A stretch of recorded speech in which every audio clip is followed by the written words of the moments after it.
say hello to our friend. Of course, we're joined by rock and roll royalty as we say good afternoon and welcome to Drive, Noel Gallagher. Hello, Noel. All right, fellas. Hello, mate. How are you?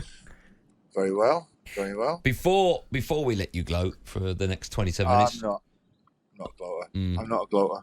I think you will. Where are you, I know you're in California. What are you doing? Where are you? What's happening? No, I'm not in California. I'm in Utah now, just on the way to Salt Lake City. So I'm in the middle of the desert. Which way? Oh, which is why we've just lost you, I imagine. He's gone, is he? Oh, that's annoying. We'll try and get him back. There you go. It could be a long half hour. I'm in the middle of it. I don't think the Vodafone network out in the desert is all that. I mean, I was out somewhere, Phoenix, Arizona, playing golf. Yeah. Not so long back. And a lot of courses are out in the desert. And by the end of the day, and the time difference as well, you haven't phoned the missus or whatever. Why haven't you phoned? Well, I'm in the desert. And actually, it was true. No reception at all, which was great. Why is it not? Why we put man on the moon? Why can we not make a phone call in the desert? I don't know. What happens if you're stranded out there? Then what happens? Who'd you phone? You can't. Smoke signals. No, you just get back to the clubhouse. Get trolleyed. Oh, that problem with the network. Yeah, there was definitely something. No, there was, honestly, out there. It's mad. Why can't they? How's the clubhouse work? There must be Wi-Fi in the clubhouse, yeah, right? probably in some of them. Depends how far out you go. You're. To be honest, I mean, do you really want to be on the phone when you're playing golf? He's back. No, are you there? I am there, yeah. Oh, that's bad. That was quite ironic because you said I'm right in the desert, and then it just went. And I thought, well, he's definitely in the desert. Yeah, I'm in. I've just come from. I've got like a 14-hour bus ride from Phoenix, and we're just heading into Salt Lake City on a night off. So yeah, it's all good. Wow, all good. 14 hours. Yeah, okay. Let's talk about the 14-hour coach journey for the next 20 minutes, if that's all right. Yeah, go on then. Yeah. Who's on the coach? How many you got? What are you doing? What do you get up to? Just me and my security guard, Big Danny. Why is he called Big? Oh no, don't answer that one.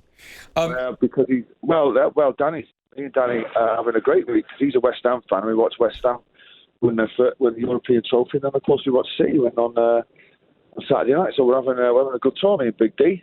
Where did you watch it? No. We went. So when I was on the White and Jordan show a couple of weeks ago, a woman called in from I heard that. Yeah. A bar in San Diego, the official City Supporters Club bar, and she invited me along to watch it with all 8 of them. Right. So I get to the bar, and there must be about 350 City fans there. It was amazing. Really. It was it was a bar just outside San Diego, and it was great. It was the atmosphere inside the bar. These City fans had travelled from all over the state, and we had a great time. I lost my voice, and then the gig that night was appalling. It was the most appalling gig I think I've ever done. I actually sounded a bit like our kid, if I'm being honest. And, it was. I had to cut the gig short, and I was saying, look, we just won the Champions League here. I know you don't care, but I do, and I cannot sing anymore. So I had to leg it off stage. But so we saw like videos doing the rounds of you in that bar singing Oasis songs with them. I thought that was just one song after you won it, but were you doing quite a few numbers? Well, they were doing Wonderwall, and I wasn't playing. No, they were just singing into my face. So it was quite the thing. But it was a great day. I mean, obviously I was quite. I couldn't be there, but it was the next best thing I have to say. Did you? Thanks to everybody from the bar who looked after us. It was great. Oh, that's nice. Did you? We'll talk about the game in a moment, and just how an unbelievable achievement it is as well in a sec. Did you ever try and work out whether or not you could make it to the stadium and back? Did that ever cross your mind? No. No, it's impossible to travel from Sandy. No, it can't be done. Even on Concorde, I don't think it could be done. But I mean, I didn't get to see the Aguero goal and all that, and I missed a few City finals through work and that. But work comes first, Yeah. Okay. Well, got to pay the bills. You got to pay the bills. Yeah. Let's talk about the game because it obviously doesn't matter, but it wasn't the greatest game, and it was 0-0 for a long, long time. How are you feeling throughout those 90 minutes or the 80 whatever it was until you scored? Well, when I thought the game panned out the way that I thought it would. I was listening to talkSPORT in the build-up, and the City fans on saying it's going to be 3 or 4-0, and I was like, not against an Italian team, it's not. You'd be lucky if you win a coin toss with these guys. And I just thought it went the way it was going to go. And then the one shaky moment was when Kev went off, and I thought, if this affects the team emotionally, you could see the players going up to him, and he was obviously gutted. There's 2 Champions League rows, 2 Champions League finals that he's been taken off injured. You could see he was devastated, but he was hiding it quite well. And I thought if it affects the team emotionally, this could rock us here. But when we scored, it was always going to be 1-0, but they dug it out, and I'm glad in a way it went like that, because it was a real game. It was a real tough game, and it wasn't like a procession. And I thought the goal was that guy. I mean, just to have the wherewithal not to smash it and just to take a breath and pass it into the net. The biggest night of his life was, come on.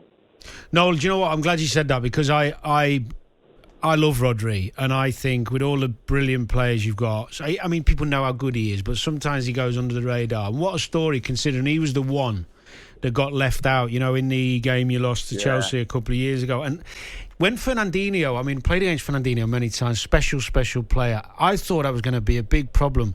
He's going on to do things that, this lad could be not yet, but another couple of years winning things, he's going to be a legend at City forever. I know he's getting into history books forever, but to keep going, he's just incredible. As you know, those kind of players, they define the word sublime, because they're not these dynamic, wow kind of messy players, but they sit in there and they make the team tick. But when you see that goal back, you know what you think? You just think Steven Gerrard. That's the kind of goal Steven Gerrard would score. Do you know what I mean? He would pass it into the net, no drama. And I just thought, mate, he's he has to be up there with one of the greatest central midfielders in the world at the minute. He is, 100%. Yeah. Unbelievable. He's the kind of only player that his teammates would appreciate. Do you know what I mean? Whereas, if he doesn't play, we don't play. No, when United won the treble, of course, it was 24 years ago. I was only 14, so I don't really remember how I felt. But what are you laughing at? How did you feel when that final whistle blew? Because we've been talking about Man City winning the treble for nigh on all season. How did you feel knowing that your team have done virtually the impossible? Well, I don't know. This is how big the Champions League is. No one's talking about the treble. You can't even because we've been after that trophy for so long, and it gets to now, to define us almost, the Abu Dhabi thing. The treble thing hasn't sunk in yet. I was saying to somebody yesterday, it won't sink in until I go to the Etihad and see all 3 of them beside each other and think, wow, it's just an incredible achievement. And I'm not sure it's sunk in yet, because the Champions League overshadows everything. It's like a world, global thing. We'll take a step back in a few weeks and go, mate, that's only been done once before. And I remember it when it got done. It was such a big thing. It had never been done. So it was like, I think it'll take a while to sink in, to be honest, because the Champions League is such a big statement. It's almost overshadowed the other two. I would have been like, if we would have lost that Champions League final on penalties, we would have had a disastrous season just winning the double. That's how big that thing is. Do you know what I mean? Yeah. Do you know what? No, me and Andy were talking before. Next season, in a way, is going to be tough. But how it's they've won everything. They've done it brilliantly. The style, the fans are buzzing. Next season's going to how can they improve? I don't see where League Cup as well. Well, they could do 4. Yeah, I meant in the team in terms of who do they need to bring in, or do they need anyone? Well, initially, I would say we want the Super Cup now, and we want to be world champions. Yeah, good point. So if we can do that, then you wouldn't begrudge anybody taking their foot off the gas. But I think knowing Pep, he'll want 4 in a row. He will want that nobody else has done, and the Champions League finals at Wembley next season. So there's a lot to play. Look, who knows? You've been in dressing rooms. When you've won big trophies, is there a drop off? But if there's one guy you want at the helm of it all, it's Guardiola. And if we buy a couple of players and let a couple go, refresh the squad. Still think the squad is hungry. Haaland is still hungry. He'll be coming out of that final thinking, great, but I didn't score. You know what I mean? He'll be wanting to do something spectacular in the Champions League final. And I just think, I don't know. This is how I see next season going, and this is just from initially off the top of my head. We'll probably start off slow, and and won't be too dissimilar to last season. But with about 10 to 14 games left, I expect Liverpool to be right there, and I expect United to be right there. And then when it gets to 6 games left, I expect us to be there. I wouldn't say anybody would expect us to win it now, but as long as we're there after Christmas, you know yourself, anything can happen. So, but I expect Liverpool to be the big challenges next season. No, listen, see them having 2 seasons like that in a row. I know you're close with a lot of the players and the manager as well. Presumably, you've spoken to them since text or on the phone. No, I've left him a message. They'll be too busy now, but I've left them all messages to get back to me. But I believe Jack's having a good time. Oh yeah, well, do you know what they're doing? They're doing the bus tour now, aren't they? In Deansgate. Yeah, I'd be amazed if he doesn't fall off it. You got to love that about him, though. I love his genuineness, Jack. I mean, did you see his interview afterward? I know he swore on air saying I played you know what. It's like the honesty of him is so fresh. I love it. I love that about him. Yeah, well, you know, Jack, he knows his flaws, he knows his limitations, he knows he can be better, you know, and he's just, you know, when you see him there on his haunches, and he cannot believe what is that. Well, none of us can, do you know what I mean? And for like a lad like that to come to City and get off to an underwhelming start and then force himself into that team, and end up winning the treble, you know, it's like far better players than him, far better teams than that have never done that, you know, and it's such an astonishing achievement. But the trick is now for those guys, for Phil, Erling, and Jack, is to go do it again. You know, and I'm sure Pep will drive them onto it. No, let me ask you: Did you feel as though, even though, listen, we know how big a club Man City is and how much of a pull it is for some of the best players on the planet, but I always felt for Man City to be dining from the top table, they needed to win the Champions League, and you have done that now. Do you feel as though your club is an elite club because of that win? Well, yeah. Well, the Champions League is symbolic. I think we've been the best team in Europe for the last 5 years, hands down.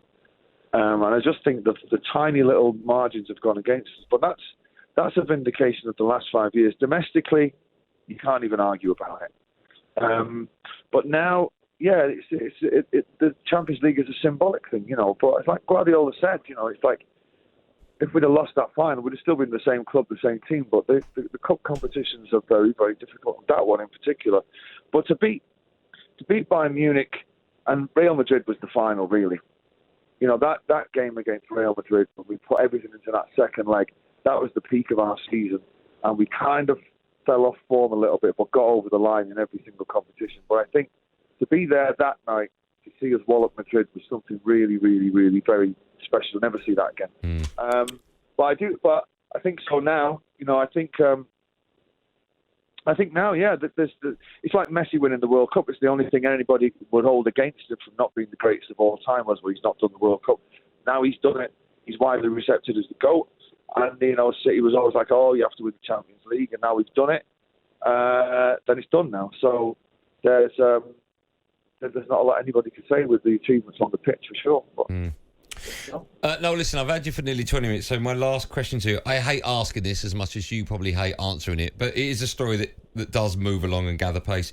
I don't know if you're aware of it, I'm sure you are. Before the game started, your brother Liam tweeted, if Man City win the Champions League, I'm going to call my brother and bring the band back together. What's the latest on that? Has he called you? Did you know about that, by the way? I'm sure you did. No, I don't read that. I'm not on social media. No, I didn't know about it, but no, I haven't heard from him, no. Okay. Has he got your number? I think he could find it. If you've got it, he's got it. All right. Is there any update on that? If he does call you and he says, come on, let's get it on. Well, he hasn't called, has he? So we'll cross that bridge when we come to it. All right. So fingers crossed. Liam, if you're listening, cool.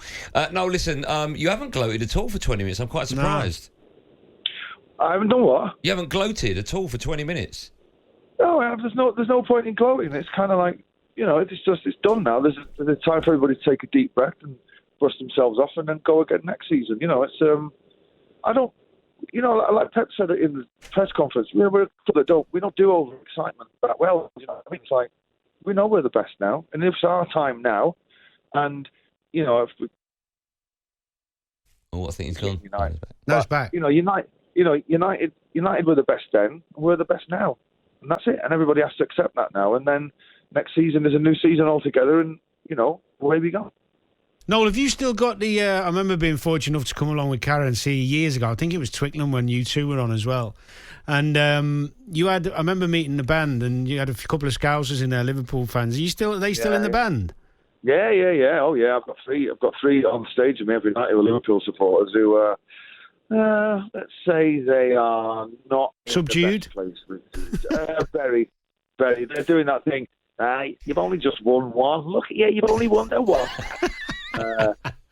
So we've got another 5 to go. So, it's nice to sit them down as well because they're all harumphing around the stage going, terrible game, mate, terrible game. No, have you, when you're picking band members, have you ever not picked someone because you didn't like the team they supported? Well, fortunately, there's never been a big Man United fan kind of audition for anything, so that's a good thing.